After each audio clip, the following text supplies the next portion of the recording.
The Blazers are having trouble moving the number 3 pick. CJ McCollum is out there starting trouble. Lillard is remaining calm, cool, and collected throughout the madness, but I am not because I'm already tired of this nonsense. Let's get to the draft already. Welcome to the Blazer Focus Podcast. I am Aaron Fentress with the Oregonian and Oregon Live, and I'm joined by Craig Birnbach. Craig, a lot of craziness went on last week. I wasn't trying to ignore you, but I had some other things I had to take care of. But I figured we'd save it all up and come back on a Monday and just dive into it together. I know you have a real job in the real world, and I'm sort of living in fantasy land kind of still as a sports reporter. But what do you just before we get into topic by topic, what are you making of all this craziness, just in general? How many times did you roll your eyes last week? Well, like even this morning, listening to sports radio, but it's national, right? Like that's that part I enjoy in the sense that I like that Stephen A., Colin Cowherd, who I just listened to, the whole world's talking about what do the Blazers do with Damian Lillard and the number 3 pick. And that to me is always fun, right? Because you want to hear them talk, sometimes say crazy stuff because they haven't lived it for 10 years. Right. Every moment of it with the Damian Lillard stuff, keep him or not, or the CJ keep him or not. But I think there were some significant things. To me, CJ saying that if he were a betting man, he thinks Damian's not going to be with Portland. Then he said he's not a betting man. CJ McCollum's he's not some national, guy that doesn't know Damian Lillard. Like, he's not even us. Like, who's lived it? He's CJ McCollum. Like, he got a text seconds after, that happened from the Dame found out, right? They talked about it. There's nobody not on the Blazers like that would make more of an impact than when CJ says it. And the second thing that I thought was interesting is for the first time, Dame's naming some teams. He's throwing Miami out there. Yeah, but he was asked. He's saying he was asked though. He's been asked in the past and never said teams. No, but he asked between where would you see yourself going between? Was it Brooklyn, Miami, Boston, and someone else? And then he just said, well, I'd pick Miami because I got dog there, and I picked Nets. So it's not like it was random. You're like semantics. Nothing Damian Lillard does is not thought about. You know that. Like, who am I talking to? But he came back. But he came back later. Dame. But he came back later and clarified it on Instagram. He said, "Look, I was asked about." I know. Okay. Yes. All right. Go ahead. He plays it perfect. I added to the rundown. Damian Lillard playing it perfect. He knows what he's doing. Okay. Dame answered the question. He's not answered that question before. But he knows where he is on this, and he knows how he's playing it. He's playing it perfectly. Okay. He's saying some things, and then he's saying, whoa. I was asked. I just named some teams. Miami's great weather. I got a dog there. You got a dog in New Orleans. You got dogs everywhere. You're Damian Lillard. You're like one of the most beloved players. Love Damian Lillard more than like any other player in the league. Like, he's got dogs no one wants to come everywhere. Like, all right. I'm just saying, like, it's not like he's not hard to play with. I hear you. I'm drinking the Kool-Aid and you're keeping me in check. All right, let's get to the first topic. So I've been told by 2 NBA sources.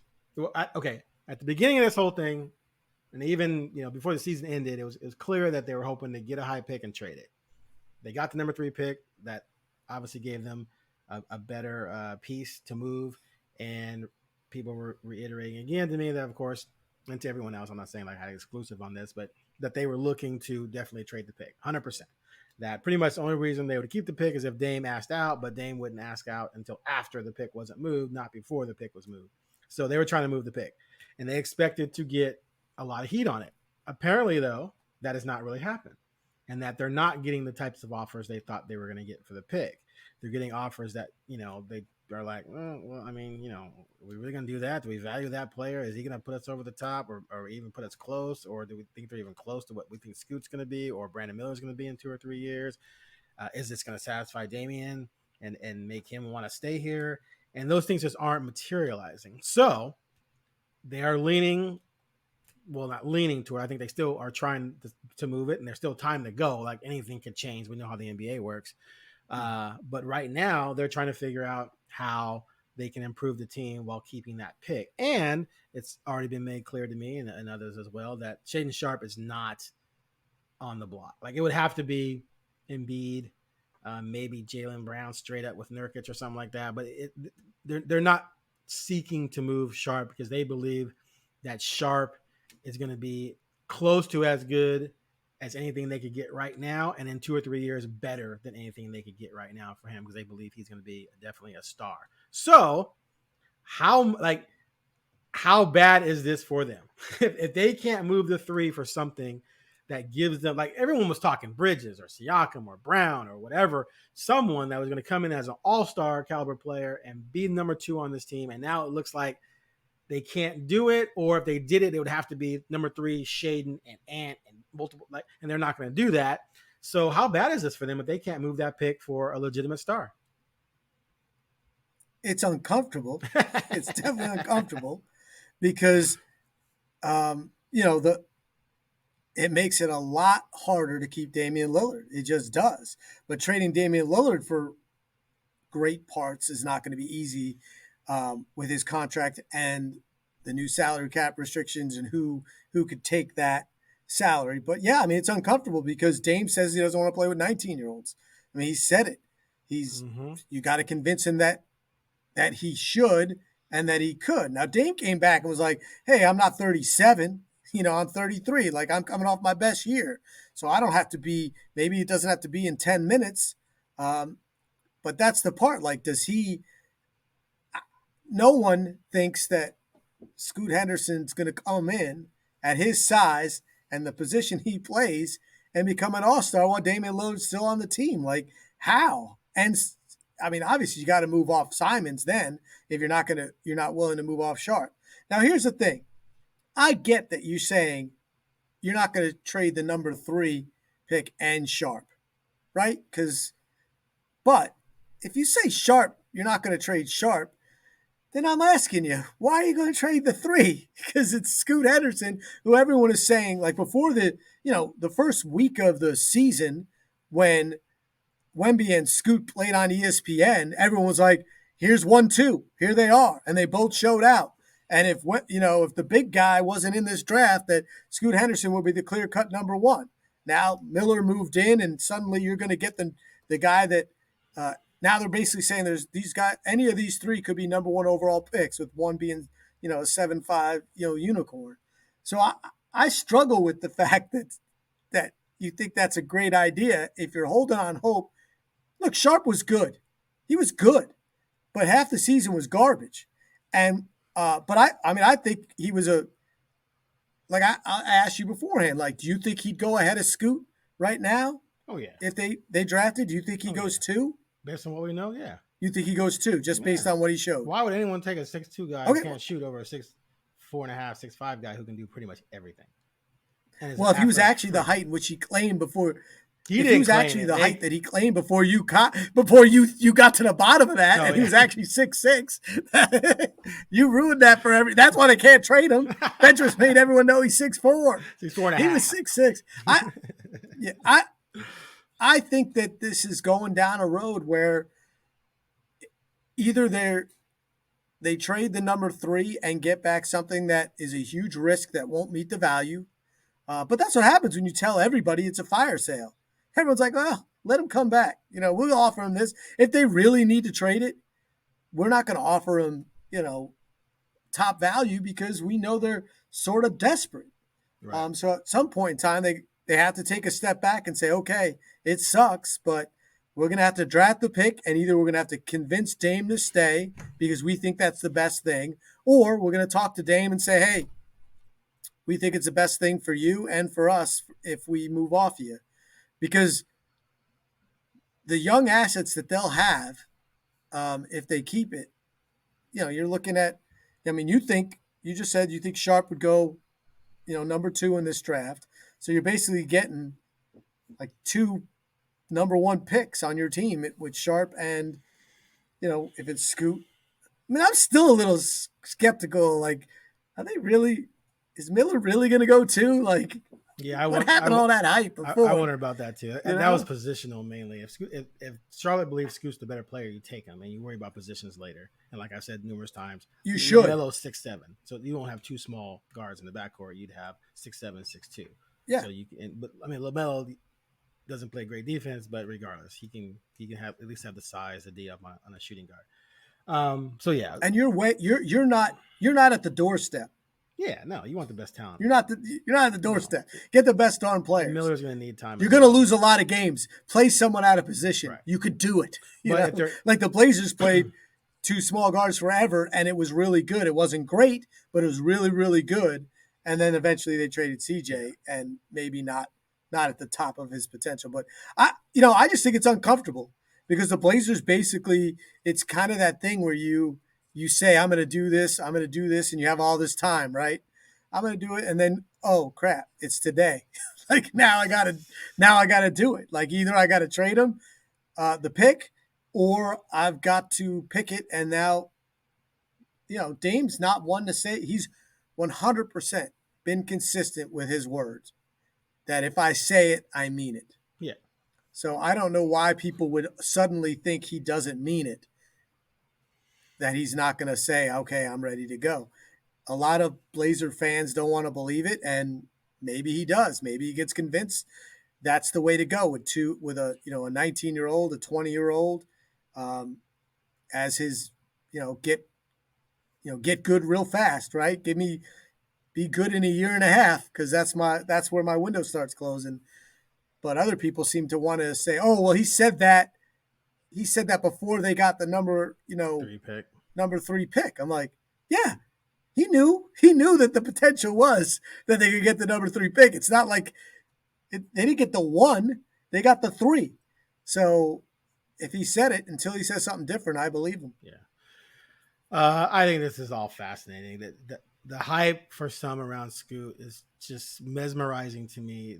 Look, I'm not gonna sit here and pretend that I've broken down all this film, but I've watched some of his stuff. And I love his passing ability. Like he definitely is a true point guard. He sees the floor. Yep. He'll give up the ball, et cetera, et cetera. But he's 19, man. He's 19. He averaged 17, 7, and 6 for the G League Ignite, which went 11 and 21. He shot 42 and something percent and 27% on threes. He's not going to come into the NBA and light it up. Now, you stick him on a bad team, he's going to put up stats. Yes. Right? You stick him on a good team that's trying to win, he's going to kill you. Just like Shaedon last year. Shaedon was my prediction going in is he's going to play as many minutes as he earned, and his inexperience just killed them at times. Now, most people are not seeing it because we don't know exactly what all the assignments are.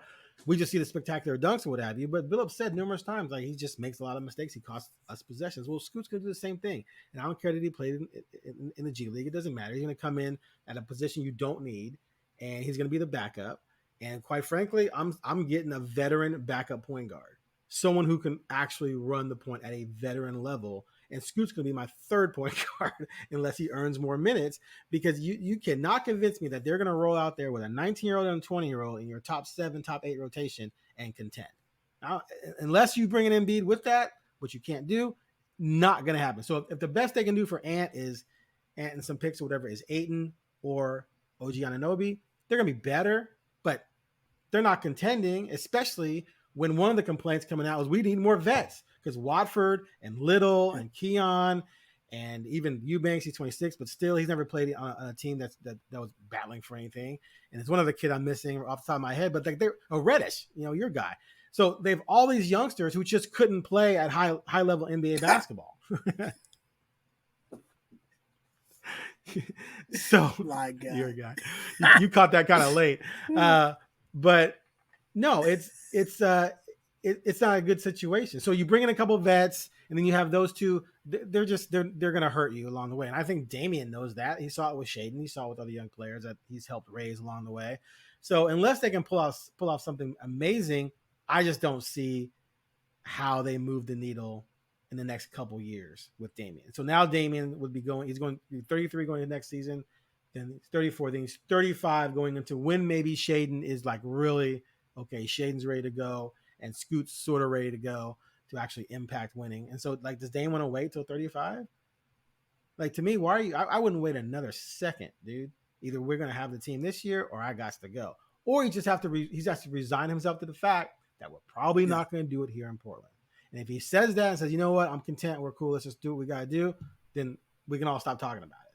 But unless he says that, I can't see how you are in a position where you got to move him, or maybe even want to move him. Because what's the point? Well, I agree. I mean, at some point, the Blazers, there's no point in having a $50 million plus contract on a team of young guys, right? I mean, Damian plays 35 minutes a game. Like, maybe every year, like, oh, let's try to play him less. But there's not a lot of minutes at the point guard position when you have, an all NBA player playing that position. There just aren't. I mean, at least Shaedon played a position even when the Blazers were, trying to compete for that short time. There were minutes available. If he stepped up, he could have earned minutes. In the end, he didn't have to earn them because they traded everyone away and they tanked. And then he earned them because he suddenly was the best player on the court most of the time for the Blazers. But, it's a point guard. Damian Lillard plays point guard. Right. Scoot's not a 2. He's not a 2. No. He's definitely not a 3. I mean, Shaedon's a 2-3. In the NBA, he can swing. He could do that depending on matchups. And that position had minutes because Simons was the 2 and he's really the backup 1. So there were minutes there. There's no minutes for Scoot Henderson if Damian Lillard's on the team if you're contending for a championship. It's just not possible. Also, he can't shoot yet. Nothing wrong with that at 19. Guys get better at shooting. LeBron couldn't really shoot, was so athletic, then he could really shoot. Now he's old, he can't shoot again. But it's a skill that gets developed. Now, Dame was a really good scorer and a good shooter, but he wasn't this. You get better. Because all you do is play and, you practice shooting and you have shooting coaches and you have, people looking at you. I mean, when he was 15, he didn't have to shoot. He just dunk on everybody or get his buddy a dunk, and even in the G League, it's showing, but he could be successful just on athleticism alone. So I'm with you. And at some point, the Blazers should trade him, whether he wants it or not. You say, we drafted we drafted the guy who's going to take over for you. And in the way the NBA works, you don't wait. And Dame's skills, I mean, you're watching Kyle Lowry, who's not as good as Dame, right? Don't get me wrong, but was once an all-star, was once a lead guard. And he has made the transition into a role player incredibly well. But that's a rare thing. And Damian Lillard is awesome because he could score 50 at any time. At some point in time, those guys diminish faster when you're the primary scorer, not a primary playmaker. See, and that's the problem. And I actually believe Dame could shift his game to being more of a playmaker if he has the pieces around him to make plays for. But the 3-point shooting is never going to go away. Right, he's gonna be able to hit threes like that when he can shoot. Right, so that he can transition into a different, maybe type of player. But that only works in terms of trying to contending if you've brought in a new number 1.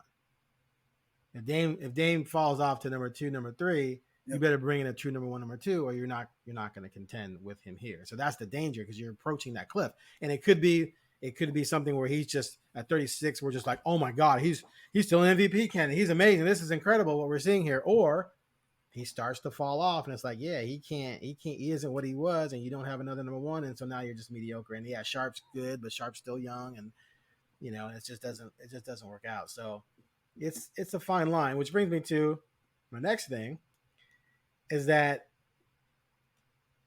it could be more difficult to trade Damian than maybe meets the eye, which forces Damian to have to stay and ride with whatever it is they get. So first, let's do this. Let's say Ant's gone, Nurkic stays or doesn't stay, but they get a center to replace him. But Ant's gone for OG. So you go out there, okay, we're gonna start Dame with Shaedon and Matisse at the 2 rotating there. You got OG, Grant. Let's just say Nurkic stays. You find a couple veteran dudes and then you got Scoot mixed in there. That I think you're better just by getting OG and his size as opposed to what they had with Hart, and you bring back Winslow and you got another veteran there. You're better, but what's the ceiling there? Like I believe if they're healthy, if that group's healthy and Shaedon does take a leap, I think that team could be in the top 6. They were close to being in the top 6 last year before everything fell apart, even though they were mediocre. I think that team would have a chance to be in the top 6. So when you say better, it confuses me. Like they were the worst team in the NBA basically 2 years in a row. No, I'm going. You know what I'm saying? Where's the better? Yeah, of course. You have to go. Okay. Okay. Remember that from Lethal Weapon, Joe Pesci. Okay. Anyway, okay, we're talking about at their peak before the injuries started falling apart. They were always within just a couple games of 6, even though they had all these injuries. Okay. And then it fell off. So that's what I'm going by. Not once it starts falling off and you give up, that doesn't count. They weren't the 5th worst team in the NBA.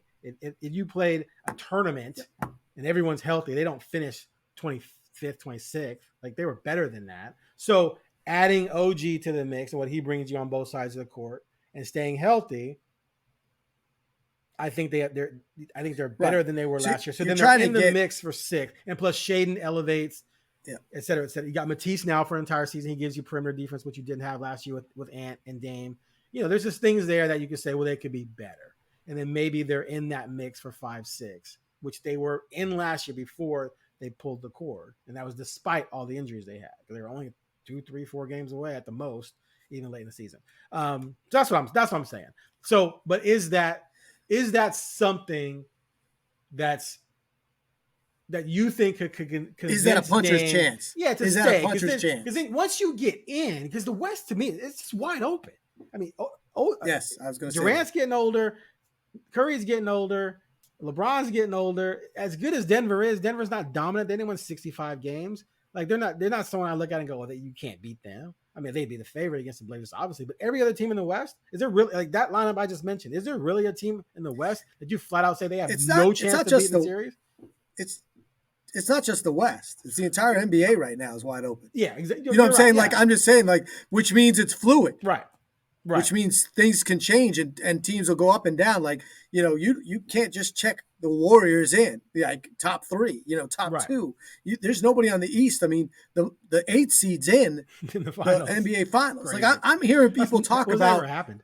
If I'm just saying, like, I listened to this morning, I was listening to some sports radio, a national thing, and they're like, if the Heat got Damian, where do you think they are? Oh, they're right in it. I'm like, they're in the finals. Without him. Like, they're in the finals, like, right now. Like, what are you talking about? They're in it. They're literally going to fall short by 2 games. And of course they're in it. They're in the NBA Finals. And if you added an all-NBA point guard when they don't even have a point guard, really, yes, I think they're going to be in the mix. Yeah. But like Boston, it possibly is going to blow it up. And they were the favorites kind of in the East. Milwaukee's, got one amazing, great player and 75-year-olds all around him and guys with crooked knees. And, like they're playing Pat Covington 25 minutes a game. I'm just saying, like, the league is wide open, except for the fact that to win a championship, you got to beat whatever in the West right now. Denver's not mediocre. Right. Denver's great. And they're still young. And Phoenix is I know Durant's getting old, but they're going to figure it out with some, Durant's still awesome. Booker's still awesome. They trade Ayton and with Paul, obviously there's changes, but I agree. Getting into the top 6 is not that hard. It's not. But that's not what Dame says. Like, Dame doesn't want, he was in the top 6 for 10 years, right, and then they couldn't get there. And so to me, when you say they'll be, better, it's like, well, are they going to be better before they blew it up, which was just 2 years ago, when they just blew up, I'll tell you right now, you bring back the team with CJ, they're a top 6 team guaranteed. So I just don't know what it takes for him to say. I think it's what you said. Like, he's going to have to come to the realization is if he wants to stay and he doesn't just ask out to the point where you got to trade him. Right. I mean, I think there's a way to trade Damian Lillard. If he asks out, you got to have to. Like, you can't you can't keep him. Well, yeah, if he on asks, the if he team like completely that's just asks out, poison. no, if he completely asks out Well, and just he names a spot and there's a deal that can be made, then yeah, you can't hold him hostage. I had this conversation with someone the other day about that. I'm like, that would be the dumbest thing you could possibly do. Because if I'm Damian Lillard and you do that to me, I'm going to the nuclear option. Like I'm gonna be a but he, and in a way he deserves it. You know, 100%. gave you everything. He stuck with Yeah. it. And there's a point in which if you don't show that, no one's going to play for you. Right. Now, that said, again, whatever, the current owners, who knows, you know, what they care about. But the right thing to do is to if Damian Lillard wants out, every, you know, difficult conversation is had behind closed doors. So that when you go public, you go together and you're going to trade him for less. You're not going to get Damian Lillard's worth. But what you are going to do is move off $50+ million, which in the NBA is a huge asset. But you're not going to get back a replacement for Damian, but you're not trying to. You're trying to go young, and you're drafting his replacement. So you're moving off that money to open up, and no All-Star is going to want to come play for you anyway yet because you're not ready there. The question is, how do you do all this? And if you're Jeremy Grant? Like, I always think about Jeremy Grant. Like, everyone talks about Dame and the draft pick. Like, you're Jeremy Grant. What are you doing? Like, hey, can you guys let me know? Send me an email, text. Like, should I re-sign with you guys or should I get out of here? Because I don't want to be on a team that's, you know, rebuilding completely, but I want to be on a team with Dame. So there's just so many, like you said, it's so many moving parts and a short window. Like, if they don't trade him, you know, before they draft, right? Like, it's kind of, I mean, if they don't trade the pick before the draft, then you start the talk about Dame, like it's going to reach a pinnacle, right? Like at some point, Dame's going to have to answer, and they're going to have to decide about Dame. I mean, what have you heard about that time frame? Like, if the Blazers end up drafting the pick, like, is it already a discussion with Dame that they're drafting him, and what do you want, or do they let the smoke clear and hope that Dame is a little patient with his communication with the rest of the world? No, I think there'll be patience because you still have things you can do. Like, you can sign and trade Grant if you found a deal that was better with some picks to get someone maybe, and then also you have the Ant situation and picks, and there's still trades that can be made. Everything's not contingent on the number 3 pick, and so maybe he gives some time to figure that out while he figures it out, because he has, he doesn't want to go somewhere where the situation is the same or just a little tiny bit better. Like, he's gonna want to go somewhere better. For me, Miami, dude, look, I would trade Damian if he wants to go to Miami for Tyler Hero, Duncan Robinson, and 3 or 4 first-round picks, and maybe throw in a pick swap. I think that's fair, because I think Miami becomes the favorite in the NBA, or them Denver. They have probably at least a 2-year strong window, and maybe 3 years with him and Butler and with Bam to win. And that to me is worth giving up. Hero, if you're Blazers, you get a young talent that you can probably trade at some point. You get a bunch of picks. Plus you're going to eventually free up your pick with the Bulls. You're going to get more picks. You're going to go into the lottery again next year and get another young stud. So now you're looking at having Ant, whoever you take at number 3, which is probably going to be Scoot, Sharp, Hero, and a lottery pick next year, and a bunch of picks. Like, you're loaded with young assets and pick assets to move forward with. And like you said, you move that contract. Although you got salary matching, Hero already makes a sizable amount, but you might try and trade him because Sharp's your number 2 of the future. But anyway, I would do that deal. Most people would say, "Oh, you're not getting enough," but you're not going to get enough because the other team you're trading with can't suck after you make the trade. So, right. so to me that's a no-brainer trade right there. Like, just make call as soon as the finals are over, make the call, get it done. Everyone's happy if you can't make other moves. But I also think that if they can pull off an OG trade, and if Dame believes Shaden's going to take a huge jump this year and next year, and that gives him a puncher's chance, then he wants to roll with that. And we're done with this nightmare. But he has to make that declaration too, that he's going to ride out whatever's happening, because next year it's going to be even tougher to trade him, and you're going to get even less. Yep. Right. And so that's where things start getting a little sticky. But Miami might get a point guard. Well, yeah, Miami's not going to wait. right? They're going to try and do something else. I'm just saying, like, they might sign Chris Paul. or look, the Knicks are. Everyone said Knicks. The Knicks got a point guard now. I'm not saying they couldn't find a way to get him over Jalen Brunson, but like, it's like the Knicks for the first time in 25 years have a point guard, and he's an all-star. I mean, he didn't make the team, but he should have, and he played like one in the playoffs. So if the opportunities go away, sometimes now others will appear, right? So maybe the Sixers become a more viable option.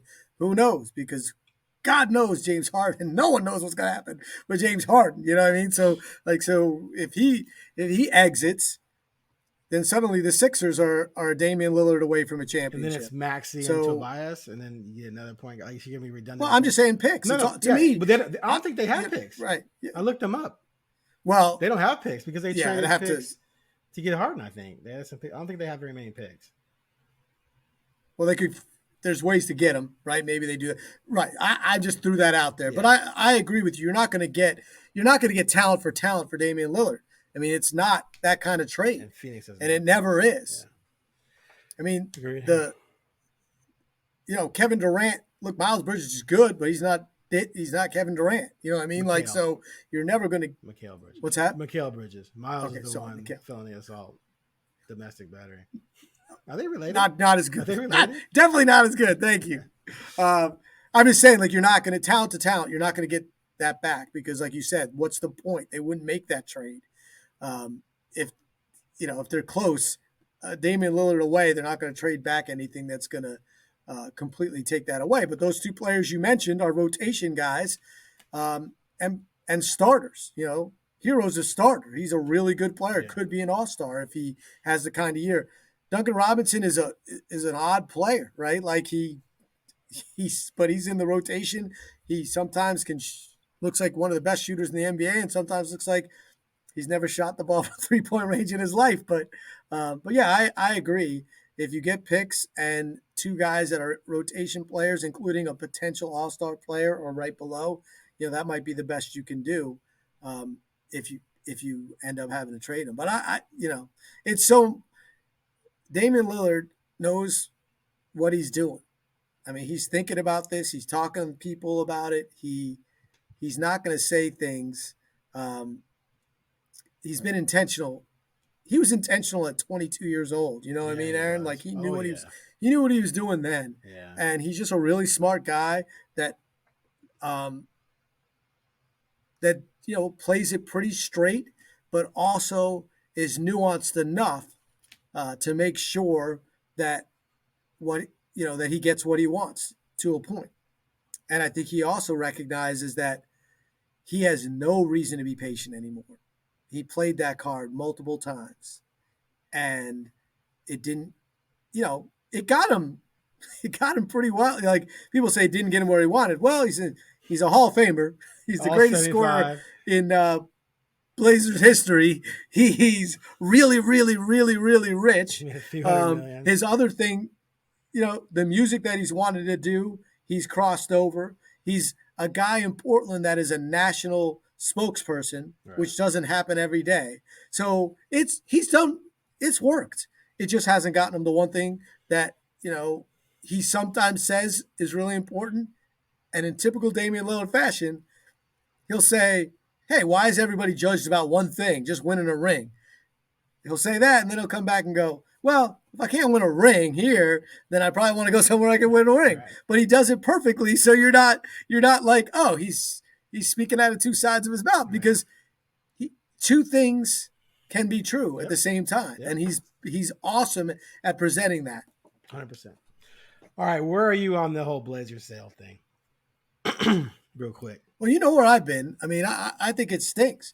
I think it stinks that that Jody Allen's the owner of the team. I think it stinks that they haven't sold it yet so that the charities can get the money. I think it stinks that if you could get you're waiting to get 500 more million, then you have to sell it. You should sell it. And if Phil Knight wants it and he wants to keep it in Portland and he has a great partner and they're not just going to invest in the team, they're going to invest in the entire city, sell the dang team. like enough. Like why would anyone not want them to sell it? The only people that are going to get are getting richer on this are Burt Cold and Jody Kelly, and possibly a trust that's already worth more than any trust in the history of trusts. So I don't care. The trust is okay. The trust will be fine. You know what you could do with a lot of money? Like, it could go somewhere and make more money. It doesn't just have to make a lot of money sitting as an asset. Like, oh, well, if she waits, she can get more. Yeah, or she could put the pile of money in a place where it makes money.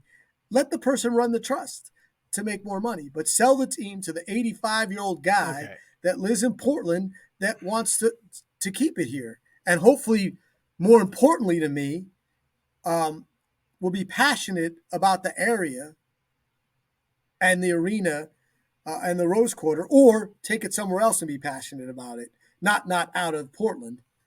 It's just there's no reason to.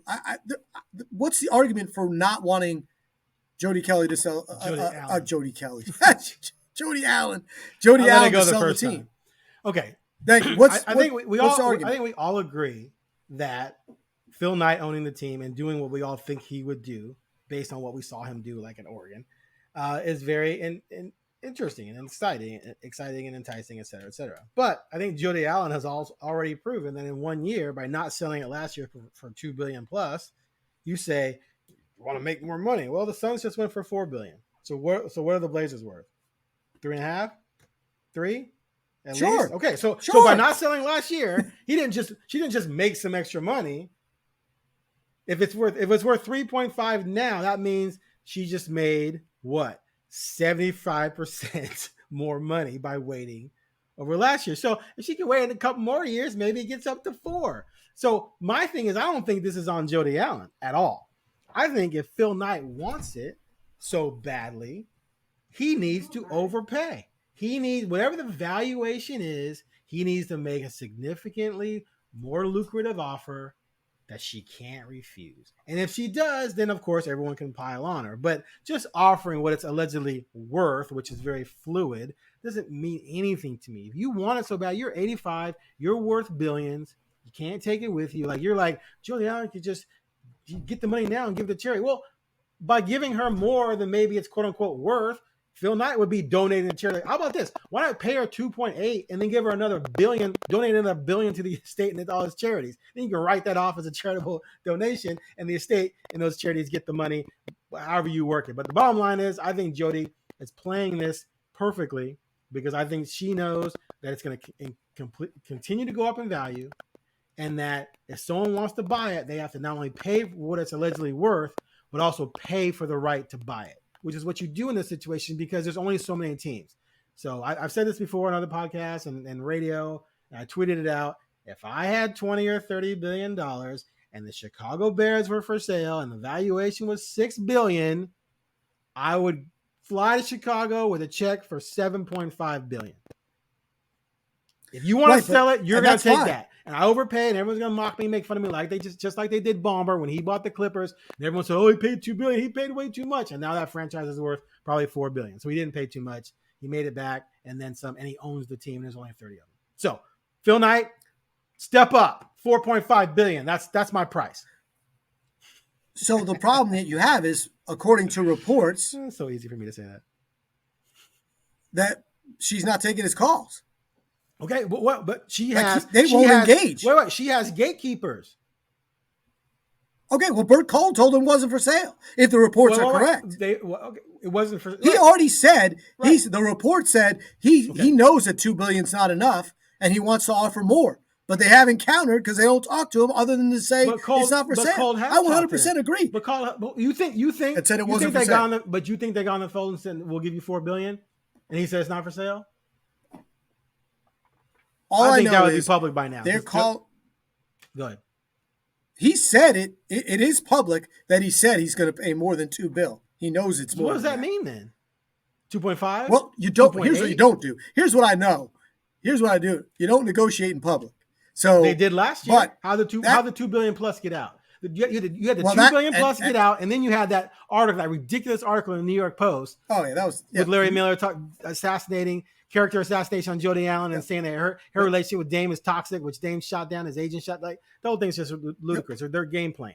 So I wouldn't take a call either. That wasn't good. I wouldn't take a call either. I would. Okay, well then he's not. Then that's the part where then maybe they're not for sale for Phil Knight. But okay, let me ask you a question. If you're Jody Allen, okay, agreed. What you said is true. Okay, Phil Knight's one of the greatest business people of all time. Yes. So was Paul. Jody's not. No. So why is Jody? No. Paul's not. Paul wasn't a good businessman. Paul had a great invention and made a gazillion dollars. I mean, creating a business that made a lot of money. He didn't create it. He helped code it. Okay, whatever. I mean, I'm not getting into it. I'm just saying, like, he got out early. That's fine. But Jody's not that. So why, if I'm Jody Allen, why am I getting in a room with Phil Knight? I'm gonna have my people deal with that first. I don't care. So bring me in, and again, we're speculating, but I would tell my people it's not for sale. But if they come with some crazy number, let me know. Otherwise, I'm all for the crazy number. What's she going to meet with Phil for? What's Phil going to say that's not already being said? He wants to buy the team. She's not for sale. So is she going to convince? So the only reason people want them to get in the room together is so he can convince her. Convince her of what? She doesn't want to sell. The only thing that convinces is a number. And you can get that number to Burt Cold, and then Cold can give it to her. If that's true. But that's not what you say. So you're saying you don't believe the fact that it's not for sale. You think everything's for sale. Doesn't matter.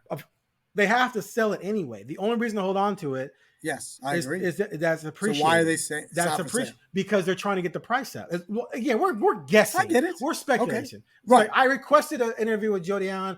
I ain't gotten it yet. So when I do, I will let you know what she doesn't tell me. But I don't expect to get it. What I'm saying here is that if I'm her, Craig Birnbach wants to talk to you about buying a team. What's he offering? $2.2 billion. He just wants to talk to you. No, he doesn't. No, he wants to talk to you. Why? I'm not taking that. It's not for sale. He just wants to talk to you. Oh, so he can convince me it's for sale? I don't want to talk to him. I got a relationship with him. Tell that clown. Just kidding. I'm just kidding. I'm getting a little ridiculous. But tell him, it's not for sale, and we'll see if he comes back with a crazy number. Well, it seems like that he tried to come back with a crazy number. If you believe the reports, he tried to come back with another number, and they're not taking his calls. Burt Cold took the call. He talked fine. Burt Cold took the call. Here's what I think happened. I think they told Burt how much they're willing to go up to. Burt sent that number in a text to Jody, and Jody sent back laughy emojis. So let me tell you something. It's real easy. It's real easy to do this. We've seen it before. There's auctions. Highest bidder gets it. So just put it up for sale. No. That's how that's how other teams have been sold. You don't have to pick the highest bidder, but you put it up for auction, and then if the top number is $7 million, and then Phil goes, it's not gonna be $7 million. But I'm just saying, like, hey, let's Price is Right this baby. $1 more gets you it. That's it. Like, let's go. I bet $4 billion and one. I just saying, there's nobody who should be rooting for the trust to continue to own a team. And that's what the NBA said. They don't want trust owning the team. It's not good for the NBA. It's not good for the Blazers. All the little things that they're doing, they're fine. I will admit, they're not. I don't even think they can, because the trust probably might even tell them what they have to do with the Blazers as far as how they have to treat it. There's no reason they should just, like, people like, oh, they added GMs, they did this. Oh, good. They're not trying to take this team to make it less valuable. They want it to be more valuable. So, of course, you're investing small amounts of money, $1 million here, $1 million there, $2 million here, because you're going to, like you said, it went up $1 billion in 2 years. I just want it gone. I want it sold. And I care about the trust a little bit because I'm a good human being and I want charitable organizations, even though some of them are, I don't know, he loved extraterrestrials. I don't know if I care about money going to that or not, and subterranean stuff. I'm just saying the trust is going to be fine. The Blazers would be much better off. A thing that I care about paying attention to, the city, which I care about. It's better if they sell the team, because they haven't done anything with the Rose Quarter. They haven't done anything with the Rose Quarter. Right. No, I agree. And we agree. And we're just, that's awesome. I mean, we agree that we want Phil Knight to buy the team. I just think that the process that Sure. Julie's going through is fine, and she's not obligated to do anything. And if Phil really wants it, he needs to come in there with just a crazy number that she can't refuse and just get it done. That's all I'm saying. And I say all this, admitting that I don't know what the hell I'm talking about. Right. I don't manage billions of dollars. You know what I mean? But no, and we'd probably be terrible owners. The two of us would be Steinbrenner-like owners. I'd be amazing owner. Says everyone. The head. All right. His head barely fits in the screen. Yeah, exactly. All right. Anything else? This chaos. No, I can't. I mean, every day there's more speculation of things that until there's something, right? Like, I'm excited I will say this. You asked if I was pumped about the draft. I mean, about the lottery, and I wasn't. Mm-hmm. I am pumped about the draft. You are pumped about the draft? I think the draft's because I want to know what's going on. Like, as soon as they say Scoot Henderson and he keeps the hat, if he keeps the hat, baby, like, oh no. Or what if Scoot goes 2? Like, what? That's ideal. Oh no. Man. Like, that's ideal. That's ideal. The last thing this team needs, come on, is another guard. Can it ever draft a high-end forward or a big man? I guess they drafted Odin, but they can. Aldridge they can. Aldridge was a while ago. Yeah, they can. Well, they drafted other centers. Yeah, that's true. They could do it. How about draft one that works out? How about that? There you go. All right, thanks for listening to the Blazer Focus podcast. We're inching closer to the draft, but not inching any closer to what looks like is going to be the obvious outcome with the Blazers and the number 3 pick. Still a very fluid situation. Maybe we'll get some more clarity between now and our next episode of the Blazer Focus podcast. Thanks for listening.